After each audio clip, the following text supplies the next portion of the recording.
Hello friends. आज का हमारा स्केचअप ट्यूटोरियल का सेशन हम स्टार्ट करते हैं। आज हम देखेंगे कि फाइल्स को इंपोर्ट कैसे किया जाता है और वर्क उन पर किस तरीके से हम करते हैं। ठीक है, तो जनरली जो वर्क किया जाता है उसमें हम ऑटोकैड फाइल यूज करते हैं। तो सबसे हम पहले देखते हैं कि ऑटोकैड फाइल्स को स्केचअप में कैसे इंपोर्ट किया जाता है और हम उनके ऊपर कैसे वर्क स्टार्ट करते हैं। तो उसको शुरू करते हैं हम। तो फाइल इंपोर्ट करने के लिए आप फाइल में जाएंगे, वहां से आप इंपोर्ट ऑप्शन में जाएंगे, जैसा कि आप यहाँ पर देख पा रहे हैं। ठीक है, यहाँ से आप इंपोर्ट ऑप्शन के लिए जाएंगे। यहाँ पर आपको सबसे पहले दिख रहा होगा फाइल। फाइल में हम देखेंगे इंपोर्ट। इंपोर्ट, और जहां पर आपकी फाइल लोकेशन पर आपकी ऑटोकैड फाइल सेव होगी, आप वहां से इसे ओपन करेंगे तो एक ये न्यू विंडो आपके पास ओपन हो जाती है इंपोर्ट के लिए। तो इसको समझ लीजिए कि ये विंडो हम कैसे वर्क करेंगे, इससे हम कैसे सेलेक्ट करेंगे। ठीक है, तो इस विंडो के अंदर आपको यहाँ पर एक पोर्शन दिख रहा होगा जहां पर शो कर रहा है, ड्रॉप डाउन लिस्ट आपकी एक ओपन होगी जहां पर स्केचअप फाइल, 3D फाइल। तो ये जितने भी फॉर्मेट्स हैं, ये सारे के सारे फॉर्मेट्स जो हैं आप स्केचअप में इंपोर्ट कर सकते हैं। बट अभी जो हमें यहाँ पर यूज करना है वो ऑटोकैड फाइल यूज करना है।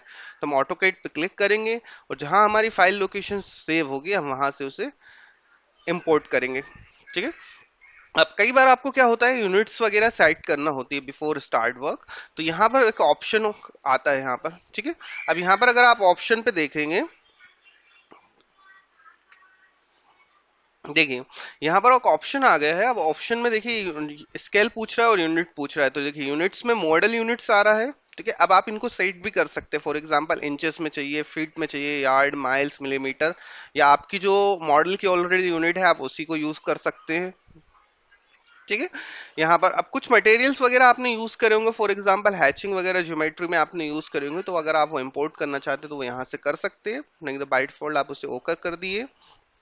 ठीक है, और नेक्स्ट करके हम इसे स्टार्ट करते हैं इंपोर्ट करके। तो देखिए यहाँ पर आपने फाइल को इंपोर्ट करा तो ये फाइल आपकी यहाँ पर आ गई है। ठीक है, आप यहाँ पर देख पा रहे होंगे ये फाइल यहाँ पर आपकी इंपोर्ट होकर आ गई है। अब यहाँ पर हम इसको सबसे पहले मेजर करते हैं कि जो हमने डायमेंशन लिए हैं वो एग्जैक्ट आ रहे हैं या नहीं आ रहे हैं, या हमारी फाइल जो है वो सही मेजरमेंट के साथ इंपोर्ट हुई है या नहीं हुई है। तो मैं जस्ट एग्जांपल यहाँ पर एक टैब के थ्रू मेजरमेंट लेता हूँ। ठीक है, तो देखिए यहाँ पर टैब के थ्रू मेजरमेंट लिया है और ये जो हमें यूनिट शो कर रहा है ये 48 फीट शो कर रहा है। ठीक है, जैसा कि आप यहाँ पर देख रहे होंगे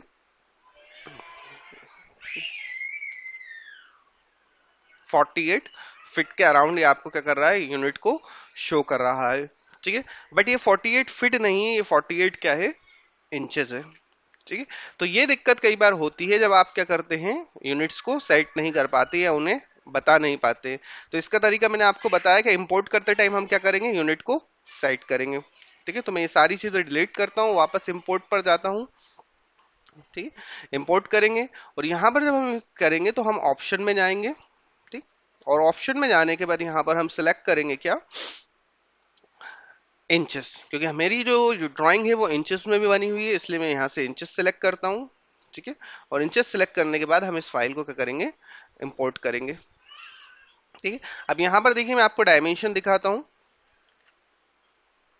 ठीक है, ये हमने टैब से डायमेंशन लिए। अब ये देखिए यहाँ पर ये डिस्टेंस जो शो कर रहा है 4 फीट है। अब ये डिस्टेंस जो है बिल्कुल सही आ रही है। तो ये डिपेंड करता है कि आपने ड्राइंग वर्क काय में करा है। ठीक है, किस यूनिट में आपने वर्क करा है, उस हिसाब से आप क्या कर सकते हैं, वर्क स्टार्ट कर सकते हैं। ठीक है, अब यहाँ पर ऑटोकैड ड्राइंग्स को इंपोर्ट करने का सबसे बड़ा बेनिफिट जो है वो आप समझ लीजिए क्या है, कि यहाँ पर जब कभी भी आप ऑटोकैड फाइल्स को इंपोर्ट करते हैं, ठीक है, तो स्केचअप जो है उसके हर एक पॉइंट को रीड करता है। ये लाइंस आपकी लाइन की तरह वर्क नहीं करेंगी। अगर आप बेसिक वर्जन यूज कर रहे हैं, कोई आप किसी तरह की कोई भी टूल बार वगैरह यूज नहीं कर रहे हैं एक्स्ट्रा, तो आप इसको क्या कर सकते हैं, इनको ये रीड करेगा। ठीक है, ये रीडेबल है। ठीक है, तो आप इस पर इजीली वर्क कर सकते हैं। तो फॉर एग्जांपल मुझे इस पर वर्क स्टार्ट करना है तो सबसे पहले मुझे वॉल बनाना है। ठीक है, अब वॉल बनाने के मल्टीपल वे है, सब अलग अलग तरीके से उस पर काम करते हैं, आप जिस चाहे वैसे वर्क कर सकते हैं। ठीक है, मैं रेक्टेंगल के थ्रू डायरेक्टली वर्क करता हूँ। फॉर एग्जांपल मैंने एक फुल रेक्टेंगल ड्रॉ करा। ठीक है, इस रेक्टेंगल को ड्रॉ करने के बाद मैंने इसमें फ्लैट लिया। ठीक है, फ्लैट मैंने 4 इंच वॉल का लिया, जितना आपको लेना है आप उतना ही ले सकते हैं, या 8 इंच वॉल है, जैसा आपको लेना है आप ले सकते हैं। ठीक है, तो मैंने इसको कितना लिया, 4 इंचेस ठीक।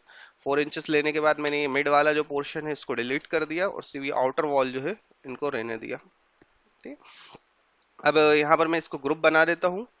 राइट क्लिक करेंगे, मैं ग्रुप पर जाएंगे, ग्रुप हो गया। ग्रुप के अंदर एंटर होते हैं, पुश पुल यूज करते हैं। पुश पुल यूज करने के बाद हम क्या करेंगे, हाइट देंगे। उसकी हाइट दी मैंने 10 फीट। ठीक है, क्लियर है ये चीज। तो आप इस तरीके से वर्क कर सकते हैं। ठीक है, कई बार आपको ऐसे ही वर्क नहीं यूज करना है। ठीक है, आपको पूरी एक एक वॉल आपको ड्रॉ करनी है तो आप वो भी कर सकते हैं। मैंने एक छोटा सा रेक्टेंगल ड्रॉ करा। ठीक है, अब इस रेक्टेंगल को देने के बाद मैंने इसकी हाइट दे दी। इसकी हाइट है 10 फीट। ठीक है, अब मैं इसको जैसे चाहूँ वैसे यूज कर सकता हूँ। ठीक है, देखिए क्लियर है ये चीज। तो आप इस तरीके से भी काम कर सकते हैं। तो जहां जहां तक आप उसे रीड करना चाहेंगे, देखिए रीड करता है ये। इसकी सबसे बड़ा बेनिफिट जो है कि ये इसको क्या करता है, रीड करता है। ठीक है, इसी तरीके से मैं इसको नीचे से जो बैक साइड है उससे भी अगर करना चाहूँ तो ये हो गया। और एक ऑप्शन ये भी है। ठीक है, आपने एज सेलेक्ट करा। ठीक है, इसको हमने मूव करा, इसको हम कॉपी करेंगे। ठीक है, ग्रीन डायरेक्शन में, और इसको देंगे 4 इंचेस। उसके बाद पुश पुल यूज करेंगे। ठीक है। ठीक है, आप इस तरीके से भी काम कर सकते हैं। जैसा आपको जिस तरीके से आपको इजी लगे और जो आपके लिए बेनिफिशियल हो, आप उस तरीके से यूज करिए। आप इस तरीके से काम कर सकते हैं। ठीक। तो काम करना बहुत ही आसान है, स्केचअप के अंदर कोई डिफिकल्ट नहीं है, बिल्कुल ही बहुत आसान वर्क है, आप इजीली कर सकते हैं। इसी तरीके से देखिए मैंने ये लाइन सेलेक्ट करी, इसको मैं मूव यानी कॉपी करके मैं यहाँ पर लाया। ठीक है, और इसी तरीके से मैंने इसको 2 बार कॉपी कर लिया। और जितनी टाइम्स आप कॉपी करना चाहते हैं आप इसे कॉपी करके, ठीक, और मैंने यहाँ पर पुशफुल यूज करा। ये वॉल यू, ठीक है, इसको, ये वॉल यहाँ तक है और ये वॉल यहाँ तक है विदाउट डोर। ठीक है, तो इस तरीके से भी आप काम को क्या कर सकते हैं अगर आपको ऐसे बेनिफिशियल लगे। काम इस तरीके से आपका इजीली हो सकता है। ठीक है, सिमिलरली अगर आपको फ्लोर्स वगैरह बनाना हो तो वही हम रेक्टेंगल लेंगे। रेक्टेंगल लेके आप वापस इसको क्या कर सकते हैं, फ्लोर बना सकते हैं। तो ये आप इस तरीके से कहाँ में काम कर सकते हैं, ऑटोकैड में जब हम पूरा एक फुल ट्यूटोरियल सेशन स्टार्ट करेंगे, जिसमें हम स्टार्ट टू एंड जो है पूरे एक सिंगल प्रोजेक्ट के ऊपर वर्क करेंगे। इसी प्रोजेक्ट के ऊपर भी हम वर्क कर सकते हैं या किसी और अदर प्रोजेक्ट के ऊपर भी हम वर्क कर सकते हैं। उसमें हम समझेंगे कि पूरा प्रोजेक्ट वर्क कैसे किया जाता है स्केचअप में विद ऑटोकैड ड्राइंग्स। ठीक है, तो यहाँ पर हमने देखा कि ऑटोकैड फाइल्स को कैसे इंपोर्ट किया जाता है, उनको कैसे यूज किया जाता है। तो आइए आज हम बाकी का पोर्शन देखते हैं। मैं इसको सबको डिलीट कर देता हूँ। और नेक्स्ट जो चीज हम इसमें देखते हैं कि अगर ऑटोकैड फाइल ना हो, आपके पास कोई जेपीजी फाइल हो या कोई इमेज फाइल हो, उसको हम कैसे इंपोर्ट करके उसके साथ वर्क कर सकते हैं। तो देखिए हम फाइल में जाएंगे। ठीक, हम फाइल ऑप्शन में जाएंगे। यहाँ पर फाइल से यहाँ से हम जाएंगे इंपोर्ट में। ठीक है, और यहाँ से हम इंपोर्ट में जाने के बाद अब यहाँ पर हमारा ऑप्शन जो होगा वो चेंज हो जाएगा। देखिए यहाँ पर आपका जो होगा, हम ऑटोकैड सेलेक्ट ना करते हुए इसको क्या सेलेक्ट करेंगे, हम यहाँ पर जेपीईजी इमेज सेलेक्ट करेंगे। ठीक है, तो आपकी जो भी इमेज होगी, ठीक है, उसको आपने क्लिक करा और इसको इंपोर्ट करेंगे। ठीक है, तो यहाँ पर स्क्रीन के ऊपर आपकी जो इमेज है वो आ जाएगी। अब आपको इसको पॉइंट लेना है।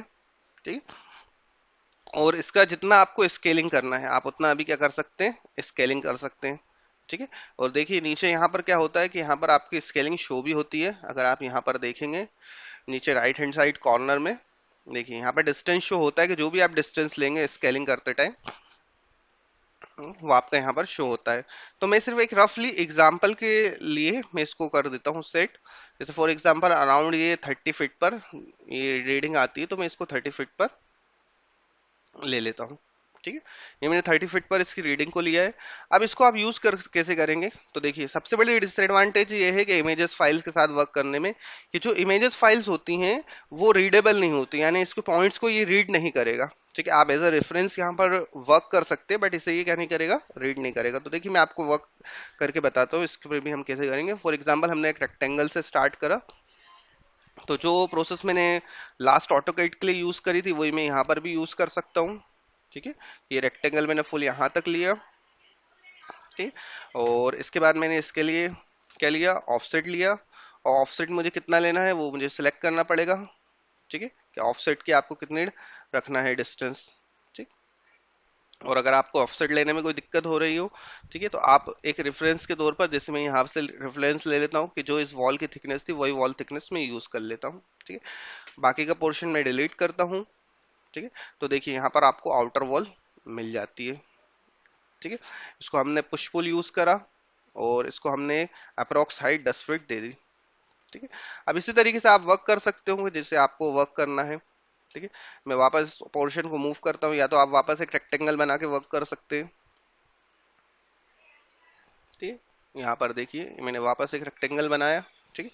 आप इस तरीके से भी काम कर सकते हैं, और नहीं तो मैंने आपको एक ऑप्शन बताया था कि आप ये एजेस, आपने एक एज सेलेक्ट करी, इसको आप मूव करके लाए, और मूव करके आपने इस पोजीशन पर लिया, ये मूव करा, हमने इस पोजीशन तक लाए, नेक्स्ट इस पोजीशन तक मूव करा, देखिए यहाँ पर जो वॉल की थिकनेस है, और इसको हमने पुश पुल करके इस टूल को यूज कर लिया, ठीक है। इस तरीके से भी आप काम कर सकते हैं, ठीक। तो इट्स डिपेंड अपॉन यू कि आप किस तरीके से वर्क करना चाहते हैं और आपको क्या इजी मेथड लगता है। जो आपको इजी वे लगे आप उसके लिए कर सकते हैं वर्क, कोई वो नहीं है, ठीक है। क्योंकि जो भी डिजाइनर्स रहते हैं या जो भी मॉडलिंग वर्क करते हैं, उनकी हर एक का अपना जो होता है एक वर्क का पैटर्न होता है कि वो किस तरीके से वर्क करना चाहते हैं। आपको जो बेहतर लगे आप उस तरीके से काम करिएगा, ठीक है। कई बार आपको रेफरेंस लेना है तो देखिए एक से दूसरी वॉल के रेफरेंस ले सकते हैं, ठीक है, एक बार। क्लियर है, सेम वर्क आप यहाँ पर भी कर सकते हैं, ठीक है। जैसे यहाँ पर एक वॉल है, ये भी है, मैं इसको कर लेता हूँ, इसको मैं मूव करके लाया, ठीक है, यहाँ तक मैंने मूव करा, देन मैंने इसे मूव करा। ये आपको तब जरूरी होगा जब आप इंटरनल में वर्क कर रहे होंगे, यानी आप इंटीरियर में वर्क कर रहे होंगे, ठीक है। अगर आप इंटीरियर में वर्क नहीं कर रहे हैं तो आपको कोई इतना ड्रॉ करने की जरूरत नहीं है, ठीक है। इंटीरियर वर्क में इतना ड्रॉ करने की आपको जरूरत नहीं, ठीक है। होप सो आपको ये क्लियर हो गया होगा कि हम इंपोर्ट कैसे करते हैं फाइल्स को, ठीक। तो इस तरीके से आप क्या कर सकते हैं, फाइल्स के साथ वर्क कर सकते हैं। बट इसमें मैं आपको एक प्लस पॉइंट्स भी दिखाऊंगा, प्लस जो आपके लिए पॉइंट रहेगा वो भी मैं आपको बताऊंगा। फॉर एग्जांपल जो है, ये जो आपको प्लॉट दिख रहा है, ठीक है, इसका अगर आपको एक्चुअल आपको देखना है कि, और आपको इसको सेट करना है, ठीक है, कि इसकी स्केलिंग कितनी है या इसका साइज कितना रखना है, ठीक है, तो वो आप देख सकते हैं। हम किसी और वीडियो सेशन के अंदर उसको डिस्कस करेंगे कि इसमें आप ये जो दिख रहा है इसको एक्चुअल स्केल के ऊपर कैसे लाएंगे, जब हम जेपीजी के साथ भी वर्क करेंगे तो देखेंगे, ठीक है। आज के इस वीडियो ट्यूटोरियल में इतना ही, ठीक है। देखते हैं हमारे नेक्स्ट सेशन के अंदर, ठीक है। Have a nice day, stay home, stay safe. आपके कोई भी क्वेश्चंस हो, क्वेरीज हो, आप बिल्कुल मुझसे क्लियर कर सकते हैं, कमेंट सेक्शन में डिस्कस करिएगा। और जो भी आपको वीडियो रिक्वायर हो रिलेटेड टू स्केचअप वर्क करने के लिए, आप मुझे बता सकते हैं, मैं उस पर ज़रूर वीडियो बनाऊंगा। Thank you, have a nice day.